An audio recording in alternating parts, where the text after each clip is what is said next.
much for your continuous support. If this is your first time seeing this channel, thank you so very much for clicking on this video and watching. I have lots of information to share, and if you haven't checked out my other videos yet, go to the end of this video and then definitely feel free to check out the other videos that I have posted so far. So today we will be talking about something a little bit different from what I've been talking about on this channel, which is migrating as an international student. Today I will be sharing with you different ways that you can come to Canada. These ways are, I would say, fairly easy ways if you have the credentials necessary for these programs.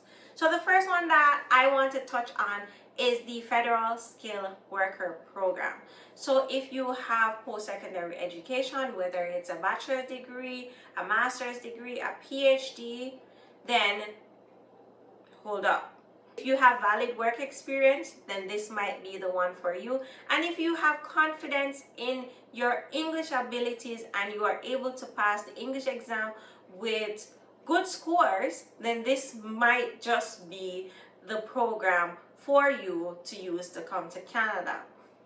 There's one other criteria that makes or break your application, which is your age, because within certain age range you get maximum points, and outside of certain range you get 0 points. So if you are between 20 and 29, let's just get it out there, you will get the maximum points for age.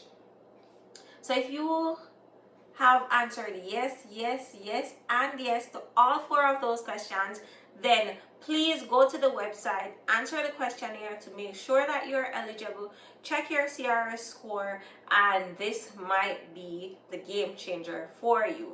Especially if you're thinking, you know what, I can't come to Canada as a student, like I can't do it, then this might be the program for you. So another program to consider is the Federal Skilled Trades Program. With the Federal Skilled Trades Program, the CRS scores for each job is typically lower than that of the Federal Skilled Worker and the Canadian Experience class. So that's a very good benefit. Another thing is the English score requirement is normally lower. And whether you are from an English-speaking country or not, you need to do the English test. And I know for some persons they're thinking, you know what, that's so easy. But it's not necessarily testing your English, I would say. But anyway, it's testing your English, let's say. It's not as easy as it looks.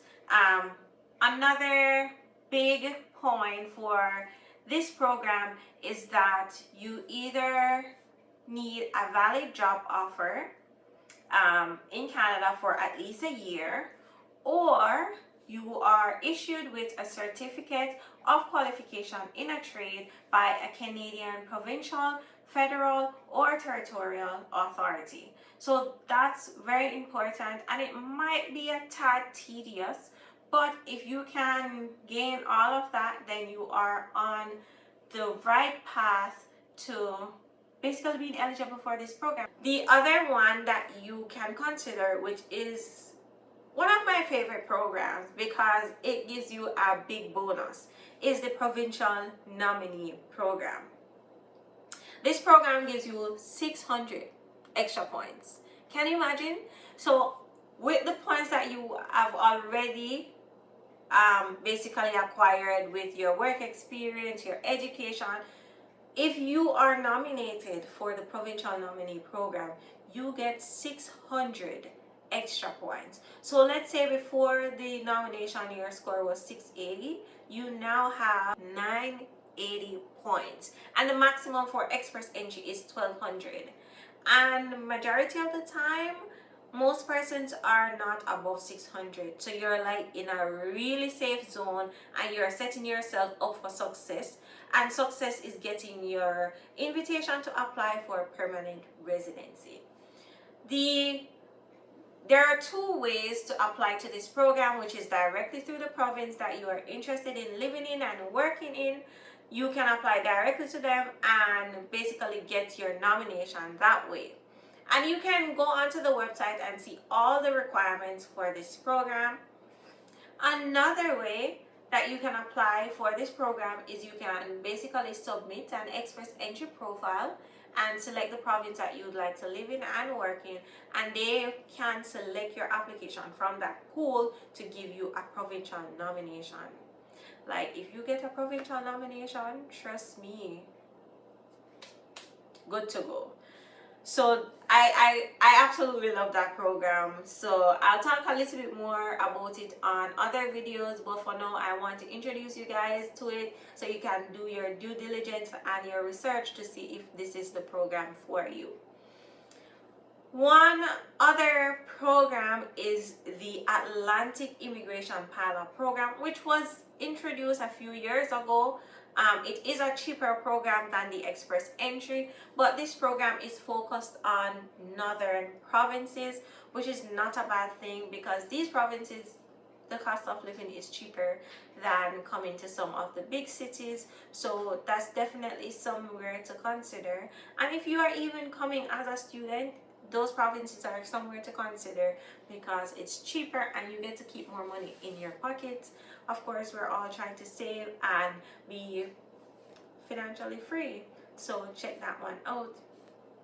And the last and easiest way to come to Canada that I'll talk about on this video is family sponsorship. So if you have your mom here, your dad here, your spouse here, whether it's your wife, common law, you can basically have them sponsor you to come to Canada.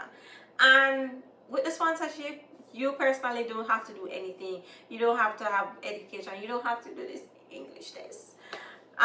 You don't have to do all of those, stringent requirements. You will have to do like your medical and so forth, but you don't have to do the English test and this and that.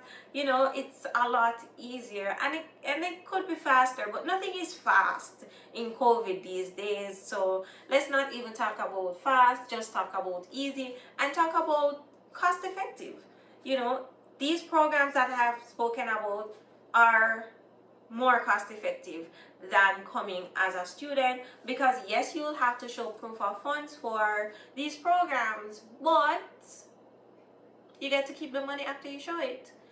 With coming as a student, you have to spend the money, but coming as a student is also an option for persons that are not eligible for this program.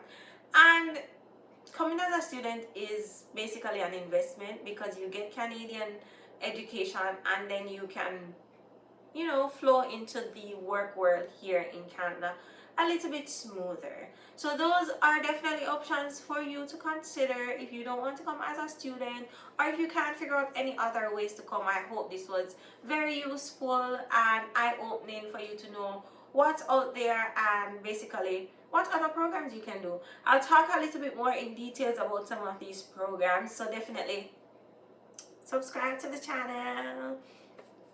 And if I said anything that you need clarity on, feel free to comment below. Like and share to all your friends that are interested in coming to Canada.